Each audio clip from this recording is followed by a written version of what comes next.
Huh? So, good morning, everybody.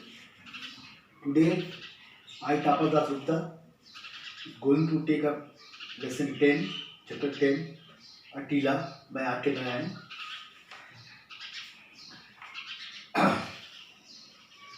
See, this is a story of a dog. It is a story of a vast dog, Attila, who is anything but dangerous. No doubt he is a dog, but he is not so dangerous. In a mood of optimism means believe the good thing will happen, something positive. In a mood of optimism, they named their dog Attila. The name of the dog is Attila. The members of the house, or you can say the owner of the house, named the dog Attila. What they wanted of a dog was strength and fight. What they wanted from a dog? That he should be strong and he should have the courage to fight. The immediate reason for buying him was a series of housebreaking and thefts in the neighborhood. The immediate reason of buying him was series of housebreaking theft in the neighborhood. In the neighborhood, many house, you can say, many housebreaking incidents took place. And our householder decided to put more trust in a dog than in the police. And the owner of the house decided that he should put more trust, he should have more faith in dog in comparison to the police. The puppy was only a couple of months old. And they're sure in 6 months he will be something to be feared and respected. And they were damn sure that within 6 months the dog, the puppy, or you can say the dog, would be something to be feared and respected. But as time passed, as time rolled away, okay, Attila showed a love of humanity and gentle behavior that was something unexpected. But something unexpected happened. Okay, the event took a turn, dramatic turn. Instead of becoming a fierce, strong dog, okay, Attila showed love of humanity and gentle behavior. He stood up 20 inches high. And had a large frame. But that was not all.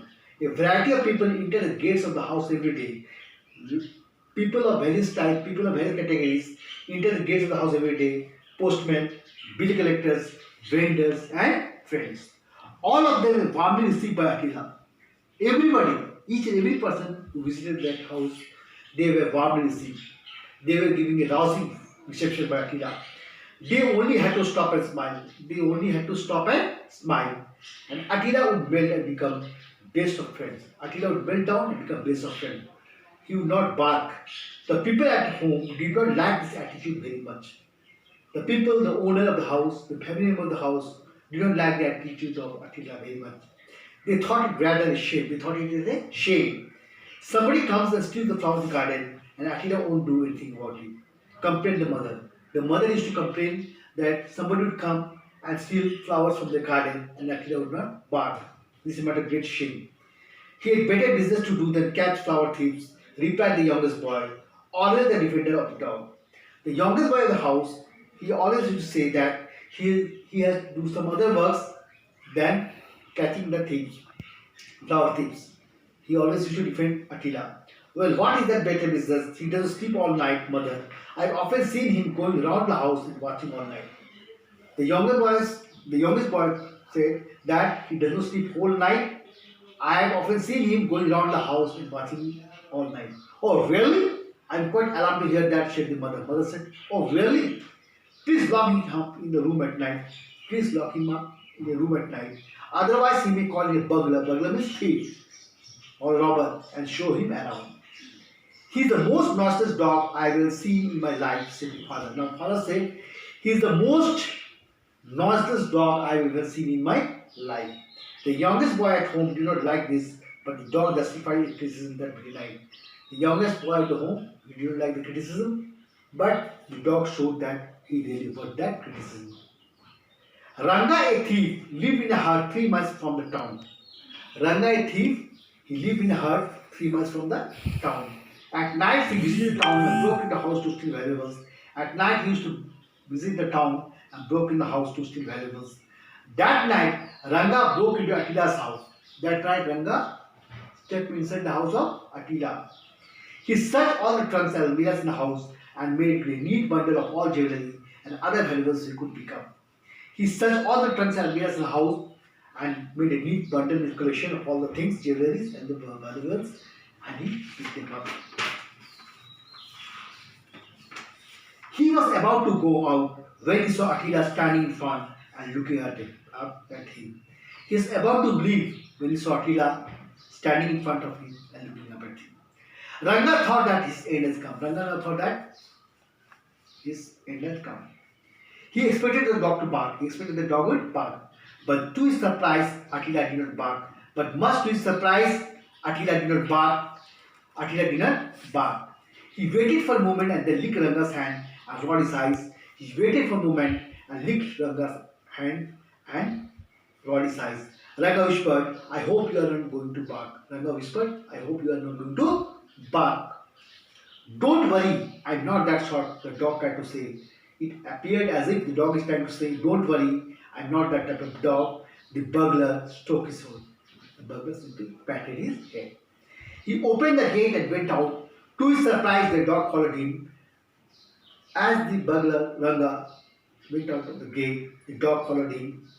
Attila's greatest ambition in his life was to wander in the street freely. The dog's greatest ambition in life was to roam in the street freely without any hassles. Now he had a good opportunity to fulfill his greatest desire. Now he's got a good opportunity to fulfill his desire. Attila licked Ranga so much that he could not leave him alone.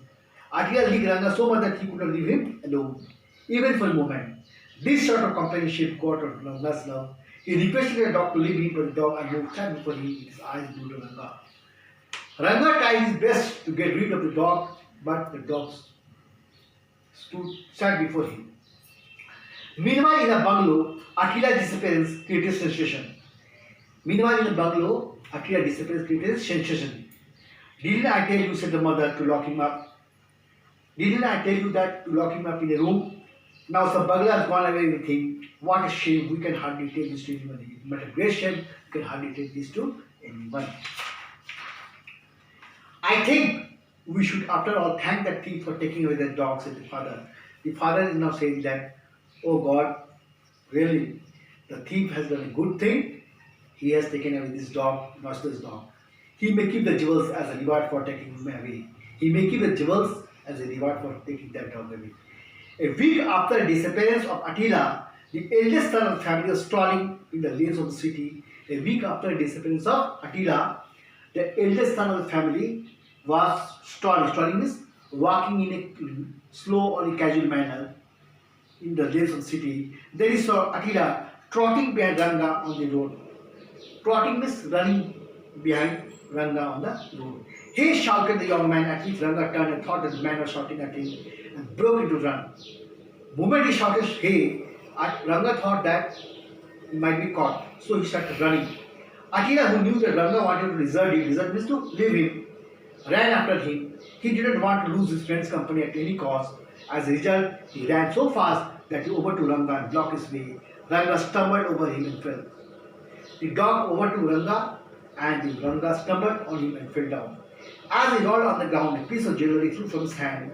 The young man recognized the jewels and pounced on Ranga and sat down on him. The young man at once recognized the jewelry and pounced on him. A crowd collected and the police appeared on the scene. The crowd assembled and police appeared on the scene. Attila was the hero of the day. Now who was the hero of the day? Attila. Even the lady of the house softened towards him. Even the lady of the house, the mother of the house, now had a soft corner for him. Whatever one might say of Attila, one had to admit that he was very cunningly defected. Whatever one might say of Attila, one has to admit that he is a cunning. Cunning means shrewd detective. He is too deep for words. It was good that Attila had no power of speech. No doubt Attila didn't have any power of speech. Otherwise, you had told the truth and lost the position of hero. If you had narrated the truth, then he would have lost the position.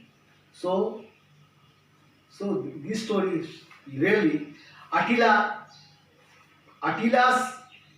was actually, he was running away. He was simply going after that thief Ranga. But in fact, circumstances compelled him. Circumstances made him a thief. That is all for today. Okay. Question answer we will discuss tomorrow. Okay. Thank you. Thank you. Have a nice day. So, but